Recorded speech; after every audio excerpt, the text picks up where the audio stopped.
O caso que começou com Daniel Worcaro e atingiu Toffoli agora chega a Alexandre de Moraes. Quando o juiz vira vítima e conduz a própria investigação, a pergunta é inevitável: ainda existe separação de poderes no Brasil? Esta é o Visão Libertária, sua fonte de informações descentralizadas e distribuídas. Ajude a propagar as ideias de liberdade.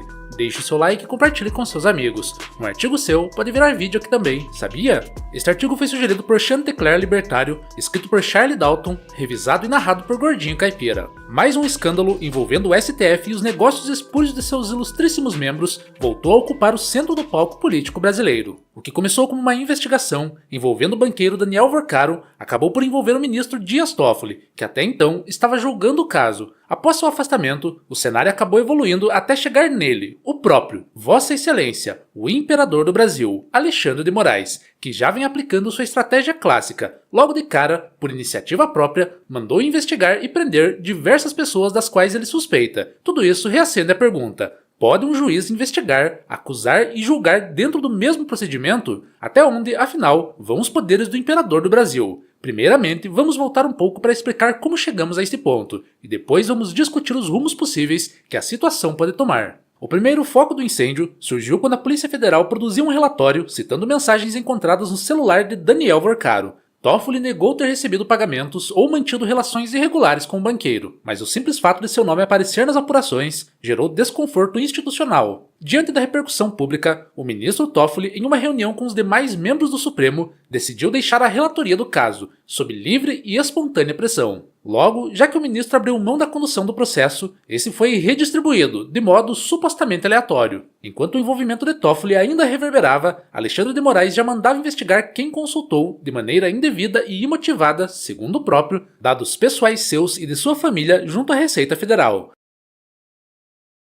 Vale destacar que a investigação foi instaurada de ofício, ou seja, por iniciativa do próprio ministro, sem provocação formal da Polícia Federal ou da Procuradoria-Geral da República. A apuração envolve a atuação da Receita Federal e do COAF, órgãos responsáveis por dados sensíveis e relatórios financeiros. Moraes requisitou à Receita a identificação de acessos a dados fiscais de ministros e de mais de uma centena de familiares nos últimos 5 anos. O rastreamento inclui ao todo em torno de 130 pessoas, envolvendo os ministros e suas famílias. Na sequência, a Polícia Federal cumpriu mandados de busca e apreensão em 4 endereços ligados a servidores da Receita, suspeitos de acessos indevidos. Foram aplicadas também medidas cautelares contra suspeitos, como afastamento de função pública, cancelamento de passaportes e uso de tornozeleira eletrônica. Moraes fez tudo isso usando o famigerado inquérito das fake news, aquele aberto em 2019 e em vigor até hoje, sem data para acabar. Vamos relembrar, o inquérito das fake news, aberto por determinação do então presidente do STF, Dias Toffoli, tinha como justificativa investigar ameaças e notícias falsas contra ministros. O relator designado foi Alexandre de Moraes. Desde então, esse inquérito se expandiu de maneira impressionante.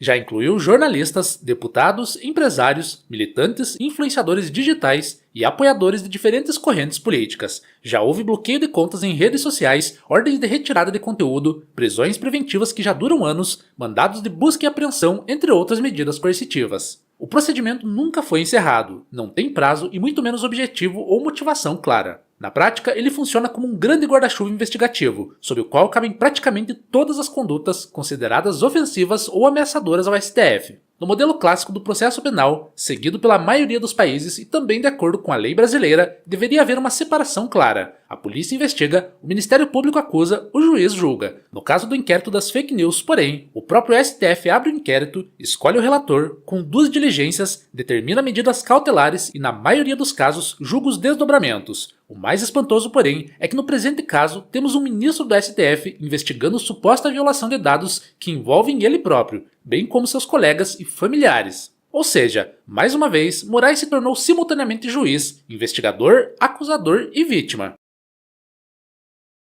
O conflito entre executivo e judiciário adiciona outra camada de drama a esse cerco. A Polícia Federal está formalmente subordinada ao executivo, ou seja, a Lula. O STF, por sua vez, tem o poder de exercer controle sobre atos do governo. Agora que as investigações começaram a atingir ministros ou a envolver vazamentos de órgãos ligados ao executivo, a tensão que já vinha crescendo se transformou em disputa política direta. Cada lado está usando as ferramentas institucionais que pode e que não pode, ora para se proteger, ora para atacar. É Lula contra o STF, e pessoalmente estou torcendo pela briga. Teoricamente, seria até possível argumentar que o Supremo tem competência para investigar fatos ocorridos dentro de suas dependências, ou, como nesse caso, que atinjam seus membros.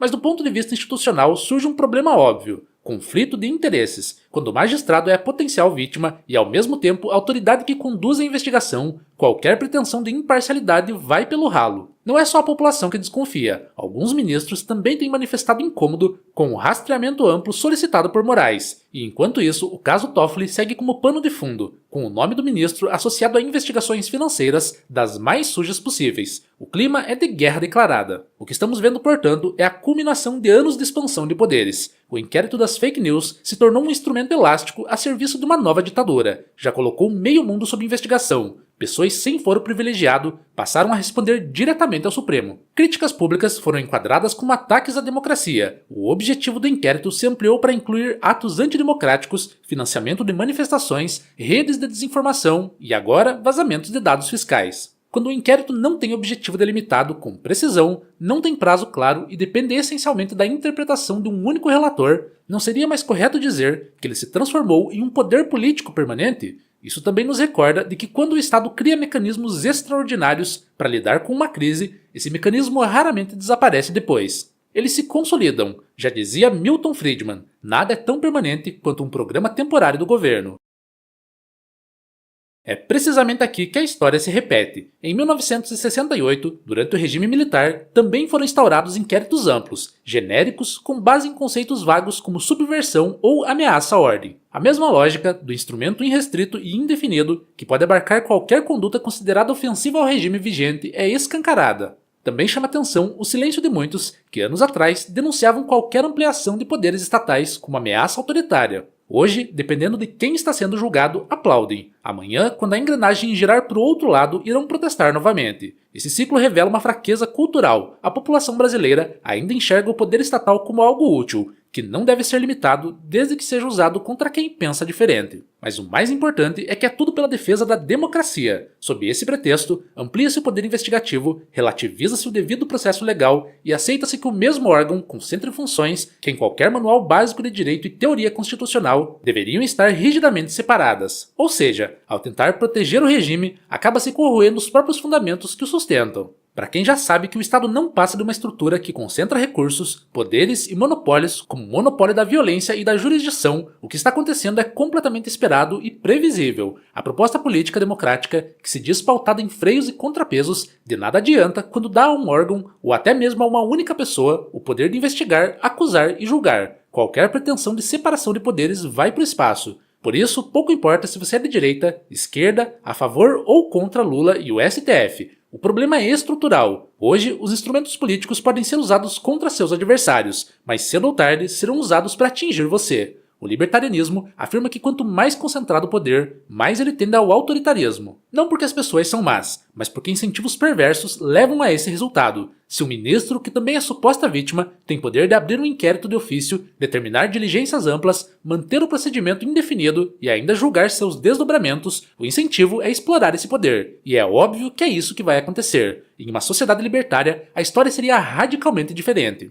Não haveria monopólio estatal sobre investigação e julgamento. Conflitos envolvendo violações de dados seriam tratados por tribunais privados, com base no que se estabeleceu em contrato. A investigação, em hipótese alguma, seria conduzida pela própria vítima. Haveria clara separação entre quem apura fatos e quem é parte do processo. Não existiria um inquérito infinito sem objetivo. Cada caso teria escopo delimitado por contrato e por princípios objetivos de reparação. E o mais importante de tudo, se um juiz estivesse pessoalmente envolvido, ele não seria aceito pela contraparte como juiz natural do caso. O mercado de reputação e a concorrência entre instituições jurídicas puniriam qualquer entidade que acumulasse funções incompatíveis. Mas nós, infelizmente, ainda não vivemos em uma sociedade libertária, e sim sob um arranjo em que o Estado concentra informações, força e jurisdição. Quando crises surgem, a resposta estatal é sempre ampliar poderes e jamais restringi-los. Portanto, se queremos uma sociedade mais livre, estável e justa, precisamos parar de discutir apenas quem está sentado nas cadeiras, mas principalmente os limites de seus poderes. E isso começa com você, com sua consciência crítica, com sua disposição de questionar o poder, mesmo quando ele parece, momentaneamente, estar do seu lado.